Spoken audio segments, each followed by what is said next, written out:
1. мај и Великден, тоа 1991 господово лето, се паднаа еден по друг. Иако 1. мај беше државен празник, селаните не го празнуваа, за нив беше работен ден. На Јована Пашов 3 дена пред Великден му дојдоа како кец на десетка. Имаше доволно време да се ги заврши пролетните селски работи.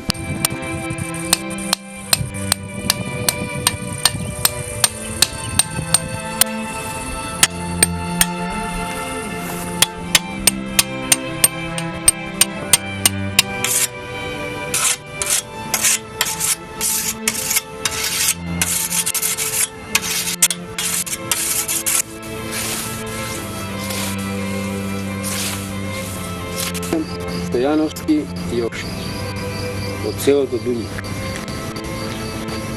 Цело време овдека живеам и моите родители тука живеја порано. Тие земја нема којчко. Куќа имаш овдека голема, ама падна, после ваа правиме има голема, сам после ја правиме. Јас знам тоа правим. Шо години вака ги направи? 73 години. 73, а? Те крепи здравието вака? Малко, никош здрав. Со ова коса вака е му етерна денеска, кај ќе одиш? Сакам да покусам малце вака. Аха. И тешко е ли да се коси со косата? Тешко е се, баш мора го треба. Мора? Трите Јованови девојчина беа меѓу невредните во селото Дуње. Го исплевија расадот, го насадија пиперот, патличаните, го испрашија кромидот, лукот, ги загрлија кумпирите, го скопаа гравот.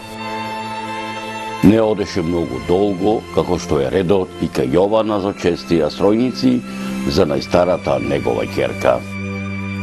Дојде време Јован свадба да прави за неговата најстара ќерка. Долги години бев наконак кај Јована Пашов, така да речам скитајќи низ мариовските села. Калезбата за насадба во Рилево лично тој ми ја донесе. Голема чест ми направи. Направи голема свадба. Над 200 сватови дојдоа по невестата. Кај ошета на свадбата беше дојден и Тренчо Димитриевски, со кого се знаевме од студентските години, а не бевме се сретнале долги години.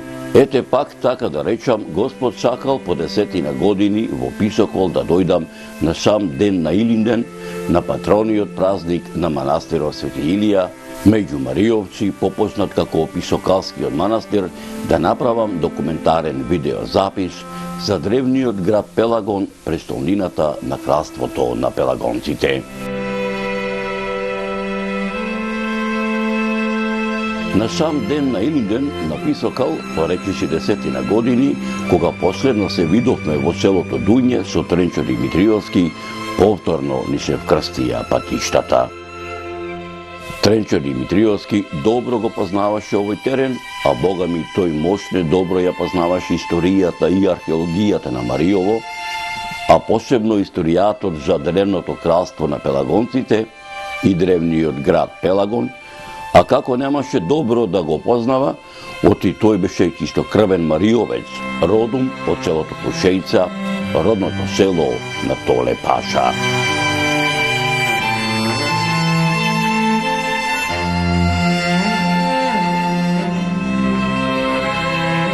Се сеќаваш кога ти велев еден ден да се искачиш на правој од висока, па оттаму од високо да го видиш до каде се простирало некогашното Мариовско, пред се Македонско кралство Пелагон, иако минатото е премногу за да може да се види со еден поглед, со еден опфат на окото во еден миг, затоа што овој простор овде преполне со историја која се крие во овој Мариовски крш, која е нераскинлив дел на жителите на овој крај, ме подсети Тренчо Димитриевски.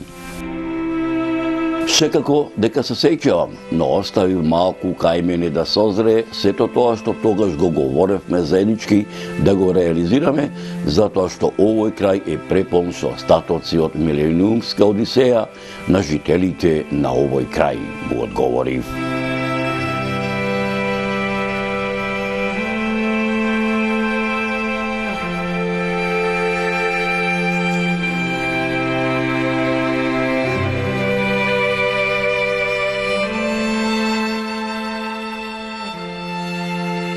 Верував од почеток, јоше уште на почетокот некаде дојде со мене, разговаравме и јас реков не треба да се силиш, Господ ќе дај благодет и работите ќе се течат како што треба. И многу ми е сега голема радост, ова пак ќе повторам, бидејќи еве на некој начин Господ пушта пат и ова свето место ќе се врати во една форма, можеби во која што било во некое постаро време, бидејќи не случајно е тука, околните ридишта се свети ридишта, така на некој начин сите бидејќи се газени од луѓе со милениуми, да кажам, тука остатоци има разни, мори тука паселе говедата, овците си риштето наше е од тука, од овие ридишта.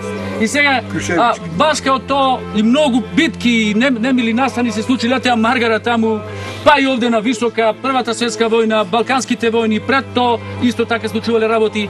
Маргара загинале неколку наши македонци тука во битка со окупаторот, со поробителот тогаш.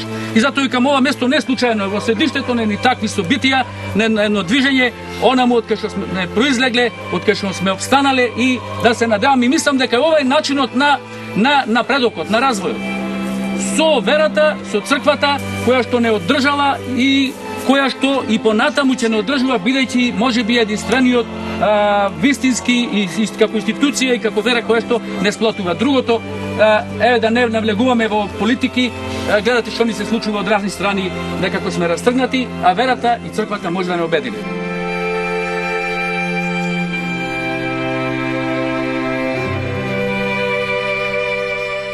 Ова место го викаме Писокал. Пред многу векови овде на ова место постоело селото Писокал. Од тоа село денес остана само Писокалскиот манастир. Писокал е поранешно село кое во 1873 година имало 46 жители кои живееле во 9 домаќинства. Во 1900 година во него живееле 90 жители. Од притисокот на турците, грците, бугарите и србите во 1930 година во Писокал згаснал, запрел плачот на децата, рикот на добитокот и црковната камбана се запретале во пепелот огништата. Се пречерил животниот пламен и ритамот на срцата со болка во душата во селото Чумово. Започна со својата беседа Тренчо Димитриевски.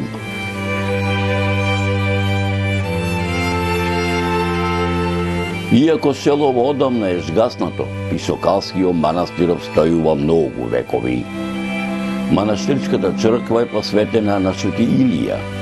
Многуми на овој манастир го нарекуваат манастир на Божјото царство. Тој се наоѓа во живописна и недопрена природа веднаш после Првој слива, од десната страна на патот Прилеп-Витолиште на оддалеченост од 18 километри од Прилеп. Легендата вели дека некоја си мома по име Илинка по завршената жетва седнала под сенката на многовековниот дабот чинар, кој денеска постои. Таа задремела. Кога се разбудила, некоја сила од нозете и ги зела чорапите и калците. Му се помолила на Свети Илија, чие негово име го носела, да и ги врати. Тој и се јавил насон и рекол дека на сам ден на неговиот празник ќе ја врати рубата, арно ама тука до чинарот да изгради црква во негова чест. Илина ја направила црквата. Името на манастирот му го дала на пророкот Свети Илија, а на местото каде што го подигнала манастирот му го дала името на старото село Писокал.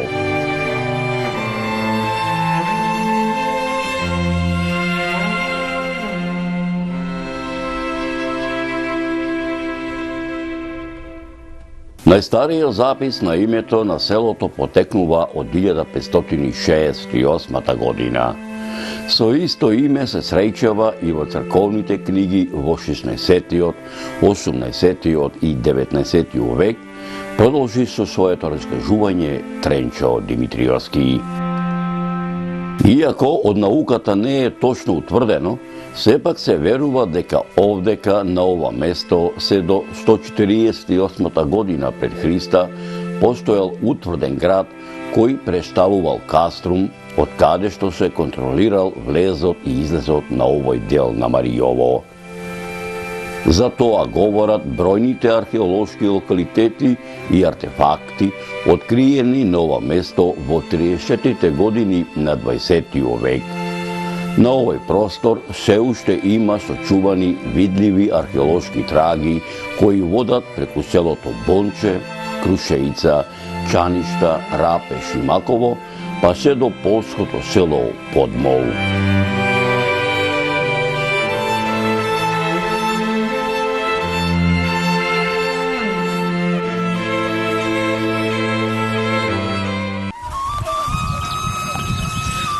Почитувани мои, 30 години патувам низ Македонија. 28 години сум низ Маријово. Овде еве денеска на Вртолу, на 2021 господово лето, се наоѓам во непосредна близина на врвот Маргара.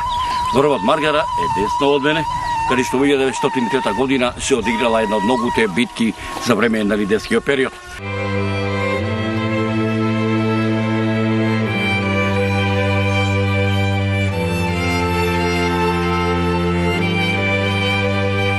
Човек да дојде во овие планински висини, да кажам, на овај терен во Маријовскиот дел, не може, а да не се подсети на се она што го имаме ние изучувано, што сме читале, што сме слушале, што сме гледале филмови и така натаму, и да не се воодушевува на луѓето кои својата младост ја дарувале, да кажам така, за македонскиот народ, борејќи се со сите оние кои што посегнале по македонското парче земја и кои што се обиделе да го поробат македонскиот народ. Нам ни треба многу време и многу простор за да ги наброиме сите херојства, сите дела на македонските херои, војводи и јунаци кои што се бореле овде на овие терени воопшто во македонските простори. Јас само ви споменал во кратки црти нешто она што можеби, ако може да се каже така, е позначајно или најзначајно. Би ги спомнал двете маријовски буни кои што се случиле овде на овие простори, едната негде во 16-тиот, другата во 17-тиот век. Би ја споменал битката на врвот Маргара, кога Сдружените чети го освоиле врвот Маргара и кога се стапиле во борба со турскиот аскер. Имаме податок дека се работи некаде за турски аскер во бројка од околу 5500 војници, и тоа се случувало сето во екот на Илинденското востание. Бидејќи овој дел овде каде што моментално се наоѓа во близина на населеното место Крушевица, не можеме и не смееме да заборавиме, да не го споменеме еден од најголемите македонски јунаци и македонски војводи, тоа е Толе Паша или Стојан Куликов Трајков, кој што оставил траг и белег на своето време, кој што се борел храбро и за жал го положил својот живот заедно со неговиот син, се за слободата на македонскиот народ. Во тој контекст, кога веќе спомнуваме за овие времиња кои што се случувале, значи тие работи, овие војни, да речам тие борби и така натаму, значи многу одамна уште во предилиденскиот период, па за време на лиденскиот период, па меѓу двете светски војни, во балканските војни, па и во Втората светска војна и така натаму. Значи би сакал да споменам нешто за тоа што е тоа поимот јунаштво. Ако воопшто може да се дефинира како поим тоа јунаштво, значи тоа е пред се, викаме ние, јунаштвото е храброст и извршување на некои дела кои што на тие јунаци, на тие војводи, на тие херои лична корист не им носело и дури тие го ризикувале и својот живот. На времето, своевремено, јунаците или хероите, значи, се сметале за надприродни битија. Меѓутоа, подоцна биле бирани за водачи. Борбата, битката не ја водело светлото на оружјето, туку ја водело срцето јуначко кое што чукало во градите на тие јунаци. Јунаците имале своја цел, имале своја идеологија. Значи, тие се бореле за правда, за хуманост, за љубов. Знаете како тешките одлуки се носеле во тешки времиња. И луѓето покажувале самопожртвуваност и љубов. Кога зборуваме за самопожртвуваност и само за љубов, тогаш станува збор за луѓе кои во многу тешки ситуации не мислеле само на себе, туку мислеле и на другите. Тие луѓе, тие јунаци, тие херои, тие војводи, борејќи се за татковината, не се плашеле од смртта, рани и на своите повреди. Меѓутоа имале силен дух, имале силна идеологија и тие се воделе од девизата таму каде што царува јунаштвото, злото робува. Или обратно, ако злото е цар, јунаштвото е роб.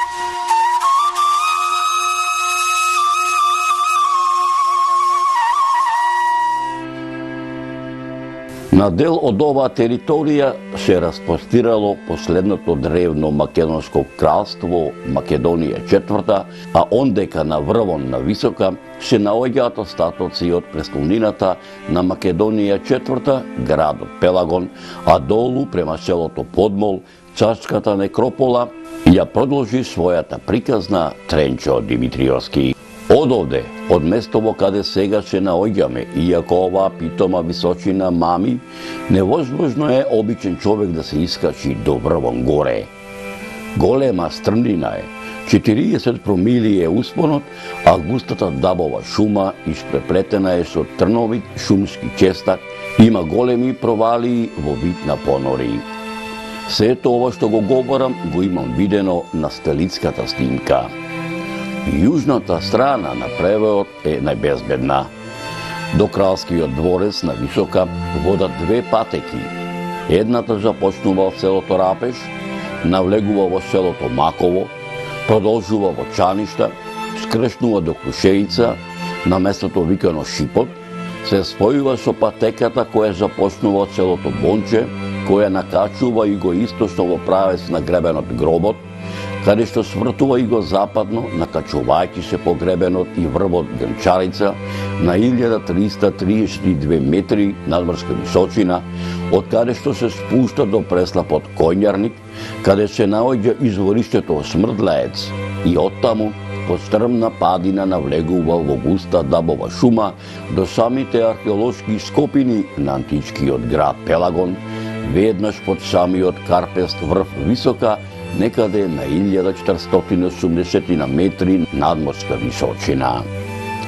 А пак од самиот кралски дворец води друга патека која се спушта се до пределот Ралев камен, од каде скршнува кон запад и се спушта низ многу обраснат предел на западната падина на Селечка, над Мечкин дол, се до местото викано Колкот, од каде што слегува до древната гробница на археолошкото наоѓалиште Старо Бонче, а оттаму патеката стигнува до Писаковската Вакавска чешма, а завршува на почетната точка во селото Бонче, како вистински географ прецизно ја опиша маршрутата на двете патеки кои водат кон кралскиот дворец и кралската некропола Тренчо Димитриевски. Тргнавме пешки по 5-километарскиот делумно макадамски, делумно поплочен пат, кој кривулесто се спушташе низ Писаколовата шубовита долина, чија писоклашка река со векови неуморно ја живоопишува, кој водеше во селото Бонче. За 30 минути стасавме в село пред старата селска кооперација, која се наоѓаше на југозападниот дел од селото.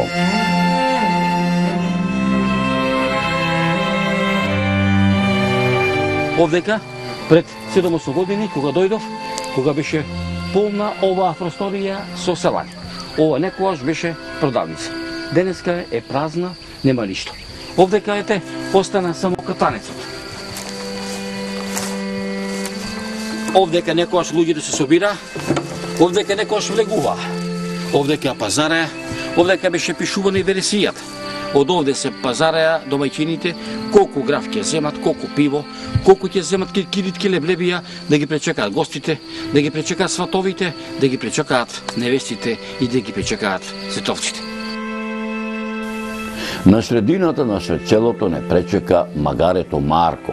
Неговата лева нога беше врзана со танка, но цврста од коном сучена ортома. Ортомата исто така беше врзана за еден железен кол кој беше длабоко набиен во земјата. Ортомата беше насукана до самото лево копито на магарето. Кога не виде, тажно неколку пати Зарика се приближи до него. Мирен, мирен, кротко му реков на магарето.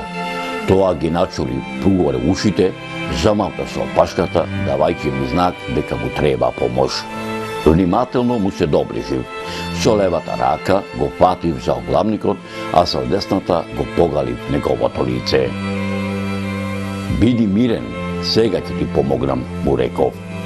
Слушај ме сега добро, ќе ти ја одврзам ортомава од твоева нога, ќе ја отсучам и пак ќе ти ја врзам, но немој да ми побегнеш, го замолив магарето.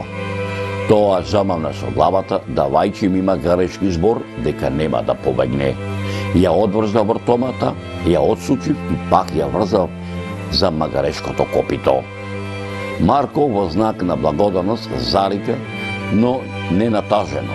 Ги начули ушите, се разигра, фрли неколку чиптиња со неговите задни нозе и пак зарика како благодарност.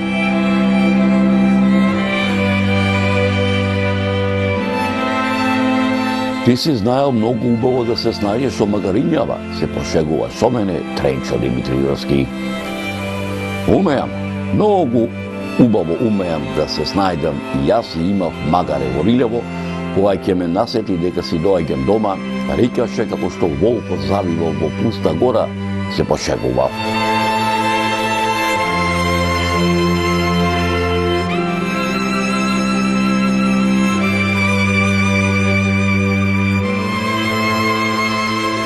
Додека со Тренчо Димитриевски се надмудрувавме кој е пофахван со магарето, кај високата зарастена трева наиде Димко Дамчевски. Веќе слушнав како на високо зборувате, па ај си реков да навратам до Сечелово, кои се овие луѓе што така на високо зборуваат, што се караат со магарево, се затскрип зад оба тревиштено, се реков да не се некои наши, па дошле после свадба тапан да прават. Ама откако убаво да измерив дека не сте од Челово, си реков ај умот и на овие да ми го видам, на мајтап ми рече Димко Дамчевски. Туку ај дојдете да се прибереме кај мене, да ве видам кој сте, од каде сте, со кој ум сте дошле овде, оти знаете што рами во селово наше имаме, и домашни и странци, непокани на гости, Димко Дамчевски.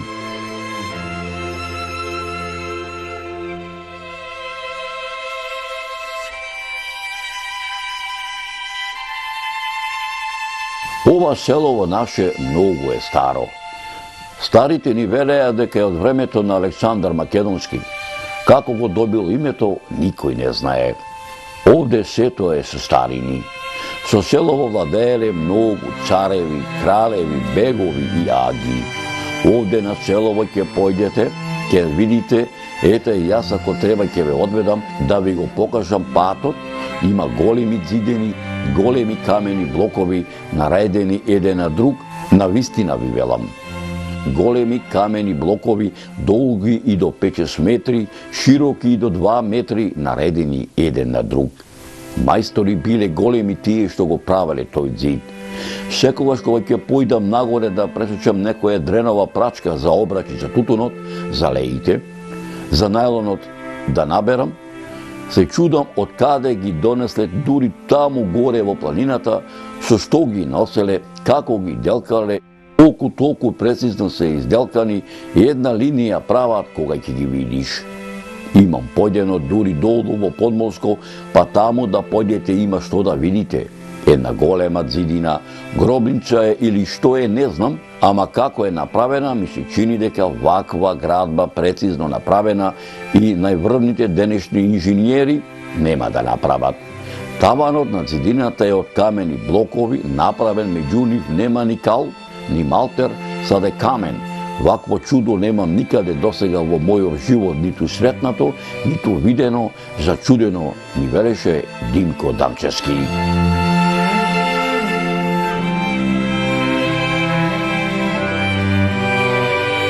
Накачивме по благата падина, скрештавме југоисточно по гребенот кој водеше до местото викано Гробот, свртевме и го западно во правец на врвот Грнчарица, кој во небеските синила се издигаше на 1332 метри надморска височина, од каде што се спуштивме до преслапот Коњарник, дојдовме до извориштето Смрдлеец, каде што ги наполнивме до половина испразнетите шишиња со вода, оттаму се спуштивме по Црната падина, навлеговме во густата Дабова шума и по 2 сати искачување пристигнавме до самите археолошки ископини на античкиот град Пелагон, кој се разпостилаше веднаш под самиот Карпес врв, висока некаде на 1480 метри надморска височина.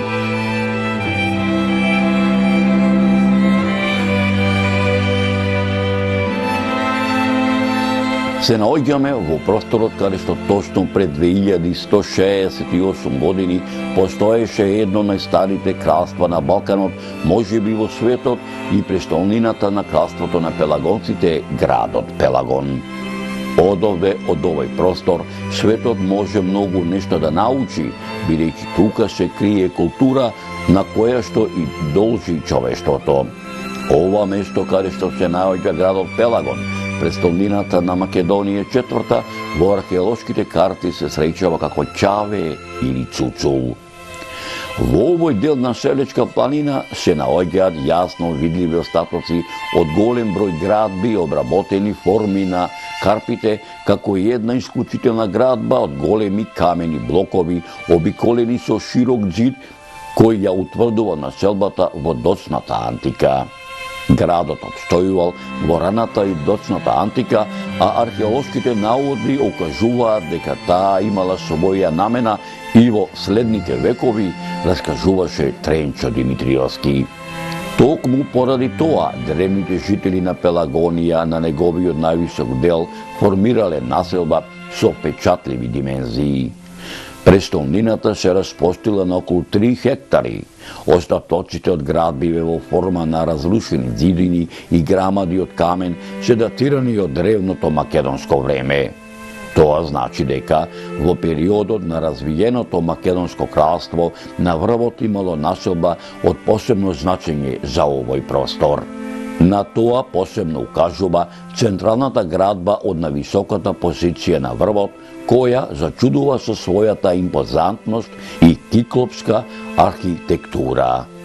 Некои археолошки наоди, особено од керамички материјал, даваат индиции за постари корени на населбата кои датираат од крајот на 6 и целиот 5 век пред нашата ера, со тоа што и ја подкрепуваат предпоставката дека пелагонците изградиле населба на врвов во времето кога обстојувале во самостојно кралство. Тоа е кралството на епонимниот предок Пелагон, кој се споменува во Хомеровата Илијада, говореше Тренчо Димитриевски. Темелите на поголемиот број од градбите, кои денес се зачувани, распоредени се многу блиску една до друга низ шумата, која го покрива овој простор. Некои од градбите се прилепени до карпите кои се распоредени околу врвот, а самите карпи биле обработувани во форма на вертикални ѕидови на кои се вдлабнувани места за греди и камари.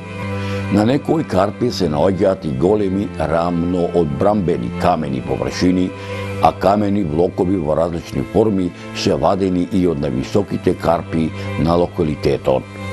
Речиси нема карпа на која не е извршена некаква интервенција. Карпите кои се наоѓаат од западната и јужната страна на врвот се длабени и прилагодувани во форма на одбрамбени ѕид, и од натрешната страна има цели рамнети платоа и патеки по кои се движеле некогашните жители или членовите на военото обезбедување на тврдината. Тренчо Димитриевски детално објаснуваше.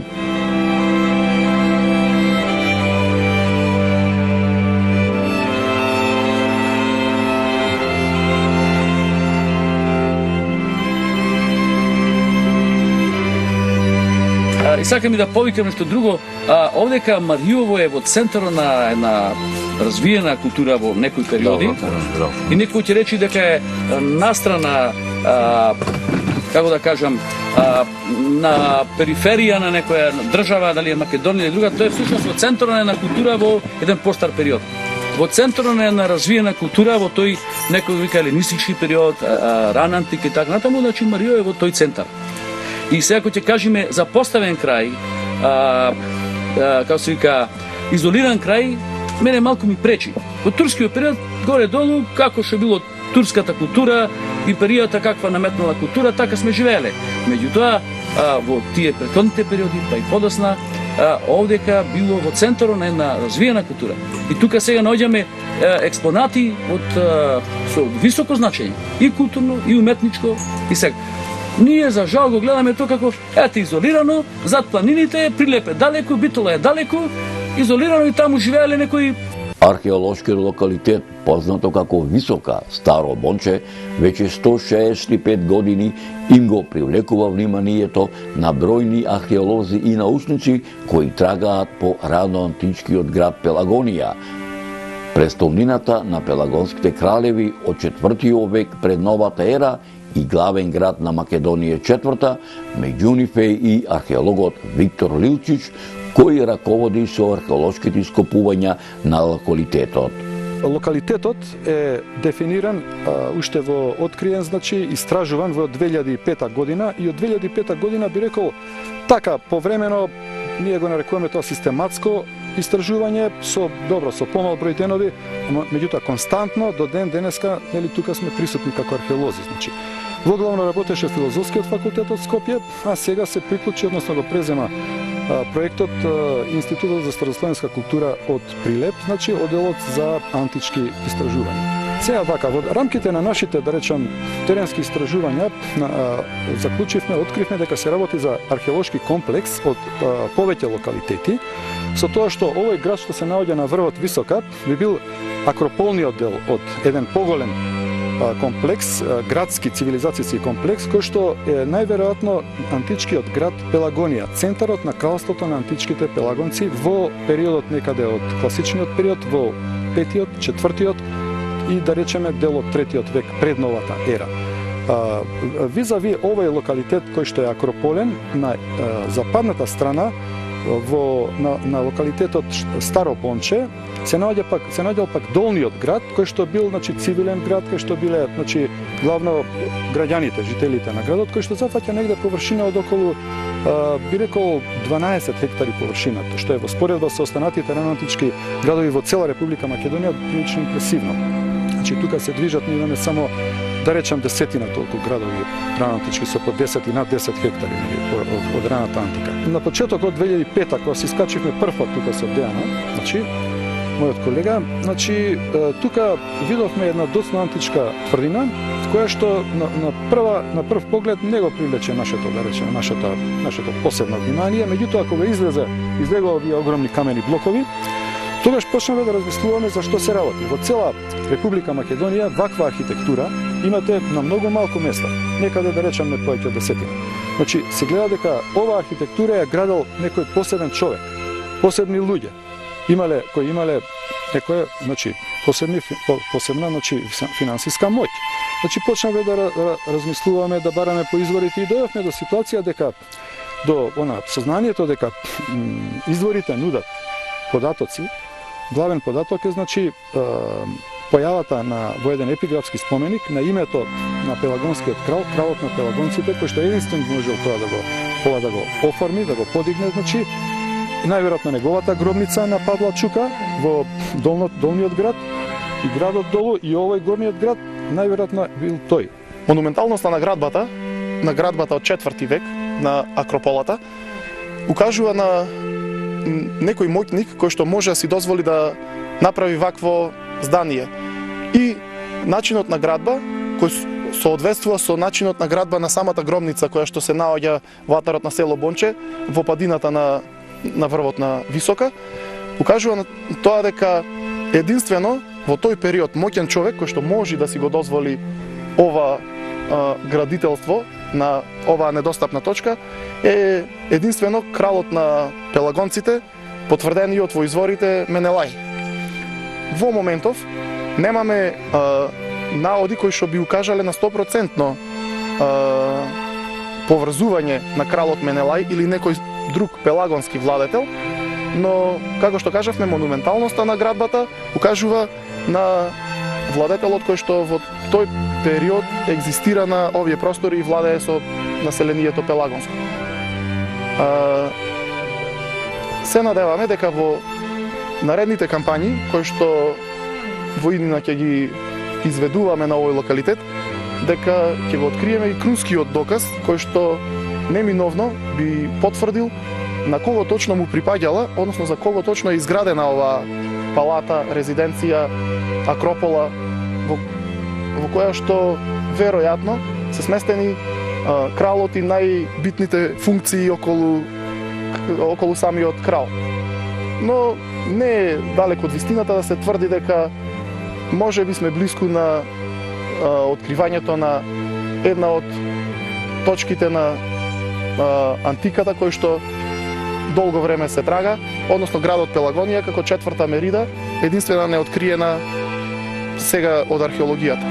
Според датирањето на населбава од врвот Висока, може да се констатира дека таа настанала и се развила во времето на постоењето на Пелагониското кралство, но имајќи го предвид фактор што Пелагонија и пелагонците постоеле и во митолошкото време, не треба да се исклучува ниту можноста за многу подлабоки корени на оваа населба.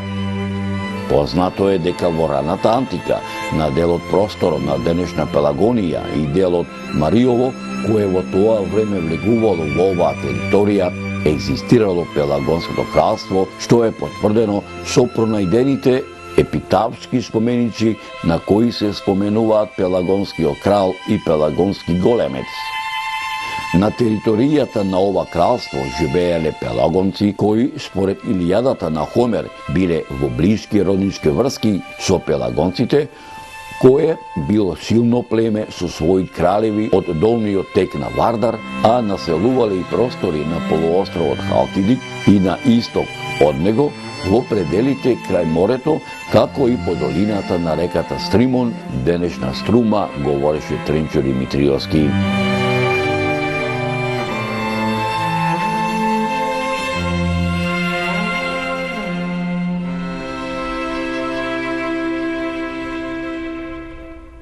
Епонимниот јунак на Пелагонија, Пелагон, според Хомер, бил татко на Астеропај, еден од водачите и јунаците на пајонците во војната за одбрана на Троја од ахајците, кој загинал од мечот на најславниот јунак на страната на ахајците Ахил. Во овие стихови Хомер пее и за потеклото на самиот Пелагон, кој бил син на речниот бог Акси, реката Вардар, и персиската принцеза Перибоја, ќерка на Аксеамен, мичкиот крал на Пиреја, исто така Македонска област.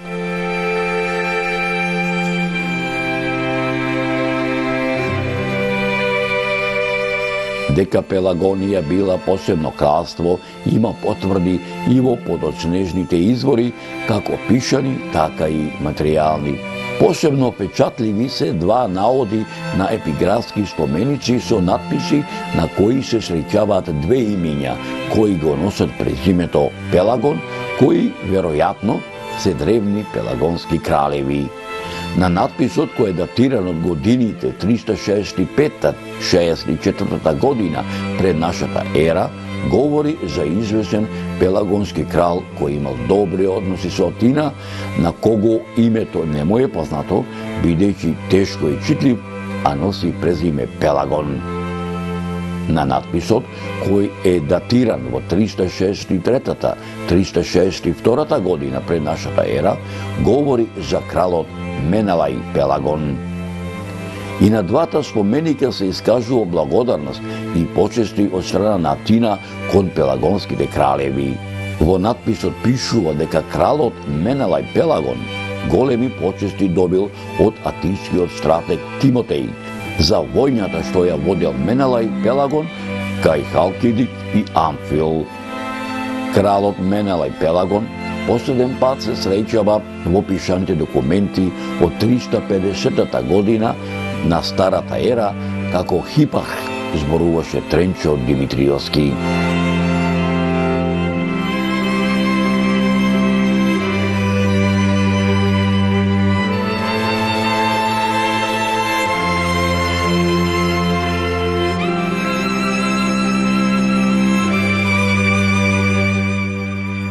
Археолозите и историчарите го споменуваат и кралот Сира, за кого се верува дека е прв пелагонски крал. Тој му бил зет на кралот на Линкестида Арбаи. Исто така, меѓу археолозите и историчарите постои уверување дека кралот Сира бил во сојуз со македонскиот крал Архелаи. За да ја зацрсти врската со македонската кралска куќа, Сирај ја омажил својата ќерка Евридика за македонскиот крал Аминта III. Пелагонија како самостојно или со делумна автономија обстојувала се до завладувањето од страна на македонската кралска династија од времето на кралот Филип II Македонски. Има предпоставки дека од кралското семејство на Пелагонија потекнува и наистакнатиот војсководеч на Филип II и Александар III Македонски Парменион. Во еден здив го раскажуваше овој дел од историчките факти со кои Тренчо Димитриевски перфектно располагаше.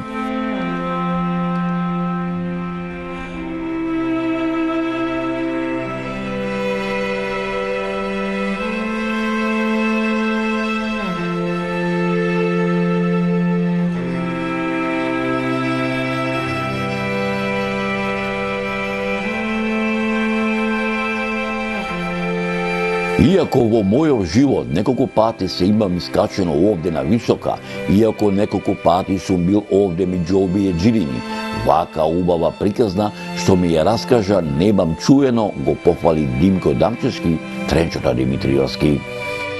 Ова е само дел од ова приказна што ја слушна, има уште толку да чуеш кога ќе слеземе долу кај Долниот град. Потегнат од палбата, додаде Тренчо Димитриевски. Туку, ако сакате, можам да ве одведам и долу во Долниот град, ни предложи нашиот водич Димко Дамчевски.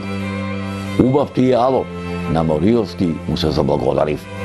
Може да тргнеме? Не праша. Што се однесува до нас, спремни сме во хор, му одговоривме. Почитувани мои, приказната што ми ја раскажа Тренчо Димитриевски за Долниот град, кој се наоѓа на самото двомеѓе помеѓу селата Бонче и Подмол, ќе ви ја пренесам во вториот дел на оваа документарна репортажа.